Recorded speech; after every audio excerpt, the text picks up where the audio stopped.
Pasta 2. Capítulo 2. Quando apoiou a mão na maçaneta, Winston percebeu que havia deixado o diário aberto em cima da mesa.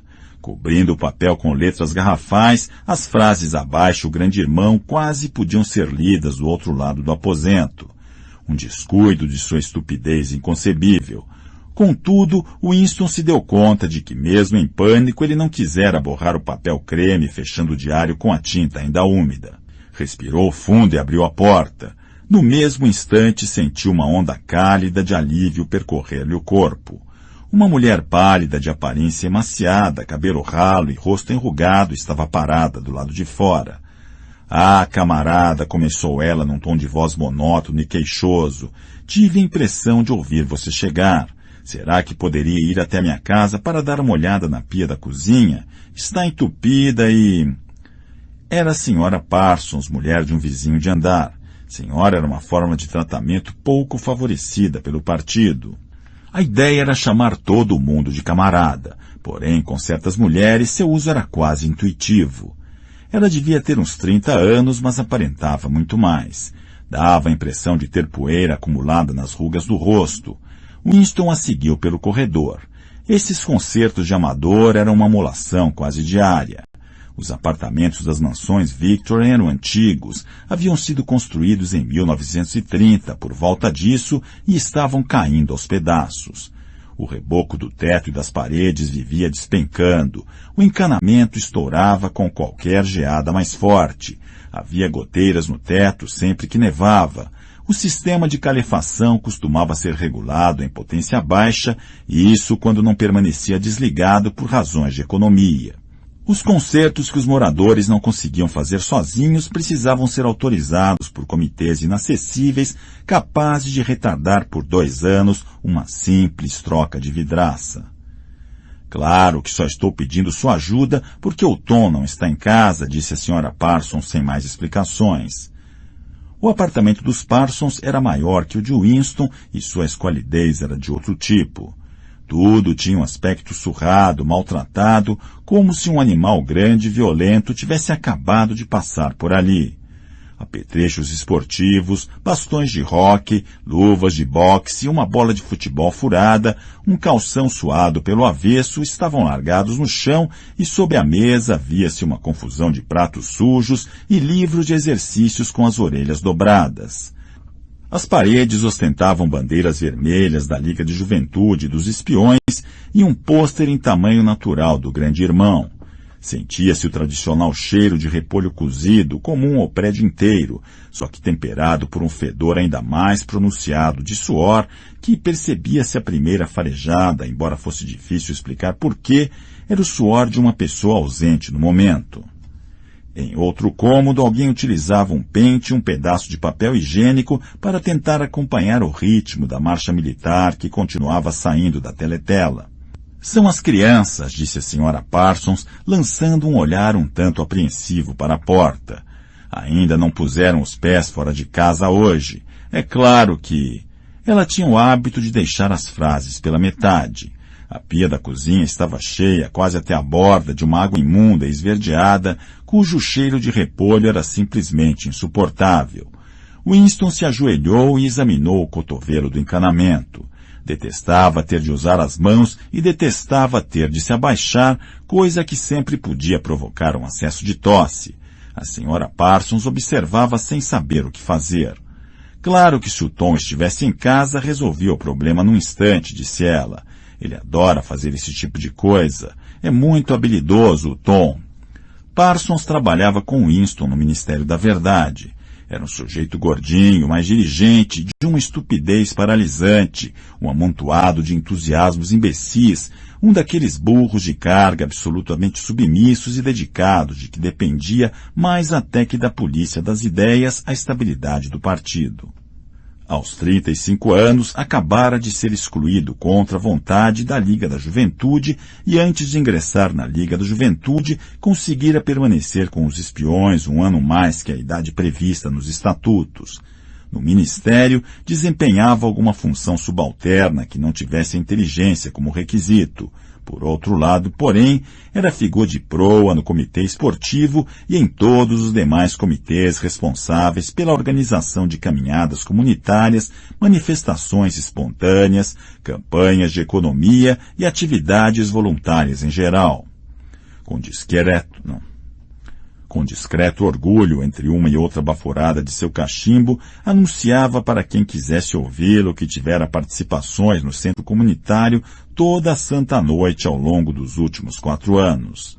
Um cheiro opressivo de suor, uma espécie de testemunho inconsciente da vida extenuante que ele levava, acompanhava-o aonde quer que fosse e impregnava o lugar mesmo depois dele ter saído. A senhora tem uma chave inglesa, indagou Winston, tentando soltar a rosca do cotovelo. Uma chave inglesa, repetiu a senhora Parsons, tornando-se no mesmo instante invertebrada. Não sei.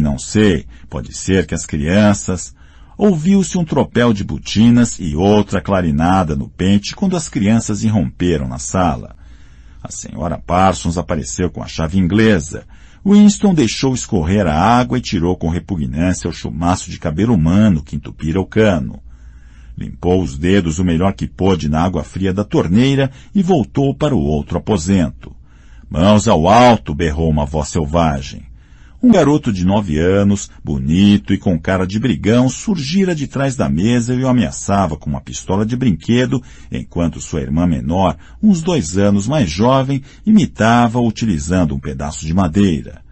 Ambos trajavam os calções azuis, as camisetas cinzas e os lenços vermelhos de amarrar no pescoço que compunham o uniforme dos espiões. Winston ergueu as mãos acima da cabeça, mas com uma sensação incômoda, o jeito do menino era tão malévolo que a coisa não parecia ser de brincadeira. Você é um traidor, gritou o menino. É um criminoso do pensamento, um espião eurasiano. Eu acabo com você, vaporizo você, mando você para as minas de sal.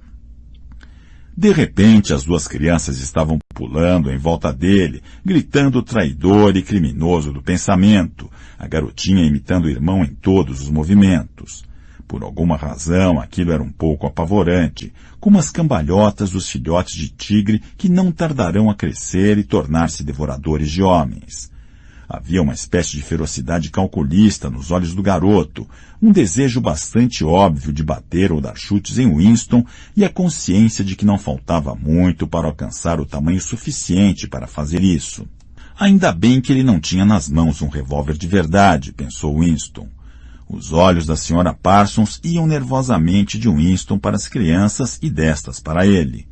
À luz mais clara da sala de estar, ele reparou, não sem interesse, que de fato havia poeira acumulada nas rugas do rosto dela. Eles fazem tanta algazarra, disse ela, estão desapontados porque não puderam ver o enforcamento. Estou ocupada demais para levá-los e o Tom não vai chegar a tempo do trabalho. Por que a gente não pode ir ver o enforcamento? Rugiu o garoto com seu vozeirão. A gente quer ir no enforcamento, cantarolou a garotinha, que continuava pulando ao redor de Winston. Alguns prisioneiros eurasianos, praticantes de crimes de guerra, seriam enforcados no parque aquela noite, lembrou-se Winston. Isso acontecia aproximadamente uma vez por mês e era um espetáculo muito popular. As crianças faziam questão de que os pais as levassem para assistir. Despediu-se da senhora Parsons e avançou para a porta, mas não dera 6 passos no corredor quando algo o atingiu na nuca com uma pancada extremamente dolorosa. Foi como ser espetado com um pedaço de arame incandescente. Winston virou-se a tempo de ver a senhora Parsons arrastando o filho apartamento adentro enquanto o menino guardava um estilingue no bolso. Goldenstein, trovejou o garoto enquanto a mãe fechava a porta. Mas o que mais impressionou Winston foi o olhar de pânico imponente estampado no rosto cinzento da mulher. De volta a seu apartamento, passou depressa diante da teletela e tornou a sentar-se à mesa, ainda massageando a nuca. A teletela já não transmitia música. Em vez disso, uma voz militar sincopada lia com uma espécie de prazer atroz uma descrição dos armamentos da nova fortaleza flutuante que acabara de ser ancorada entre a Islândia e as Ilhas Faroe. Com crianças daquele tipo, pensou Winston, aquela infeliz mulher deve levar uma vida de terror. Mais 1 ou 2 anos e eles começam a vigiá-la noite e dia em busca do menor sintoma de inortodoxia. Quase todas as crianças eram horríveis atualmente. O pior de tudo era que, por meio de organizações como a dos espiões, elas eram transformadas em selvagens incontroláveis de maneira sistemática, e nem assim mostravam a menor inclinação para rebelar-se contra a disciplina do partido. Pelo contrário, adoravam o partido e tudo que se relacionasse a eles. As canções, os desfiles, as bandeiras, as marchas, os exercícios com rifles de brinquedos, as palavras de ordem, o culto ao grande irmão, tudo isso para elas era uma espécie de jogo sensacional. Toda a sua ferocidade era voltada para fora, dirigida contra os inimigos do Estado, contra os estrangeiros, os traidores, os sabotadores, os criminosos do pensamento. Chegava a ser natural que as pessoas com mais de 30 anos temessem os próprios filhos. E com razão, pois era raro que uma semana se passasse sem que o Times trouxesse um parágrafo descrevendo como um pequeno bisbilhoteiro, herói mirim, era a expressão usada com mais frequência, ouvir às escondidas os pais fazerem algum comentário comprometedor e os denunciar à polícia das ideias. A ferroada do projétil lançado pelo estilingue já não doía. Winston pegou a caneta sem muito ânimo, perguntando se encontraria alguma coisa para escrever no diário. De repente voltou a pensar em O'Brien. Alguns anos antes, quantos? Devia fazer uns 7 anos, ele sonhara que estava andando num aposento completamente às escuras. E alguém sentado a um lado disse quando ele passou: "Ainda nos encontraremos num lugar onde não há escuridão." Isso foi dito com muita tranquilidade, de forma quase despreocupada. Era uma afirmação, não uma ordem. Eles seguiram em frente sem se deter. O curioso é que na época, no sonho, as palavras não lhe causaram maior impressão. Só mais tarde, aos poucos, elas começaram a adquirir um significado. Já não se lembrava se fora antes ou depois do sonho que vira O'Brien pela primeira vez, e tampouco se lembrava de quando identificara pela primeira vez a voz do sonho como sendo a de O'Brien. De todo modo, a identidade era inegável. O'Brien era a pessoa que falara com ele no escuro. Winston nunca soubera com certeza, mesmo depois da troca de olhares daquela manhã, continuava sendo impossível ter certeza se O'Brien era amigo ou inimigo, se bem que isso não parecesse importar muito. Havia entre eles um elo de entendimento cuja importância era maior que o afeto ou a comunhão de ideias. "Ainda nos encontraremos no lugar onde não há escuridão", dissera ele. Winston não sabia o que isso significava, apenas que de uma maneira ou de outra aquilo acabaria se tornando realidade. A voz transmitida pela teletela fez uma pausa. No ar estagnado pairou o toque de um clarim nítido e belo.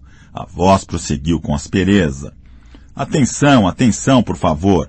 Uma notícia relâmpago acaba de chegar do fronte malabarense. Nossas forças obtiveram gloriosa vitória no sul da Índia. Estou autorizado a afirmar que a ação que noticiamos nesse momento pode perfeitamente deixar a guerra a uma distância mensurável do final. Eis a notícia relâmpago." Mas notícias a caminho, pensou Winston, e de fato, logo depois da descrição sanguinolenta da aniquilação de um exército eurasiano, com um número elevadíssimo de soldados inimigos mortos ou feitos prisioneiros, veio o anúncio de que a partir da semana seguinte, a ração de chocolate seria reduzida de 30 para 20 gramas. Winston arrotou de novo. O efeito do gin estava passando, substituído por uma sensação de esvaziamento.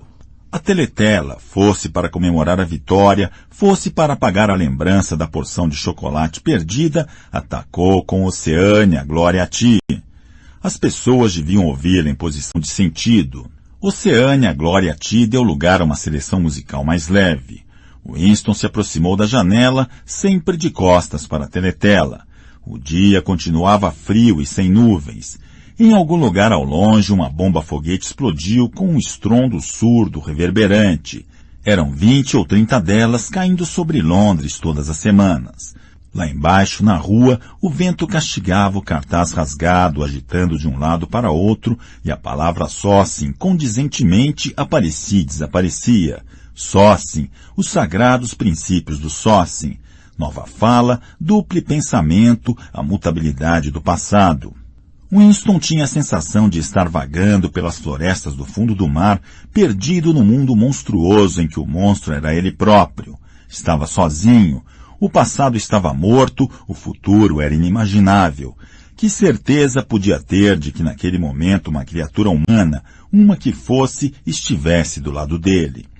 E como saber se o domínio do partido não seria para sempre?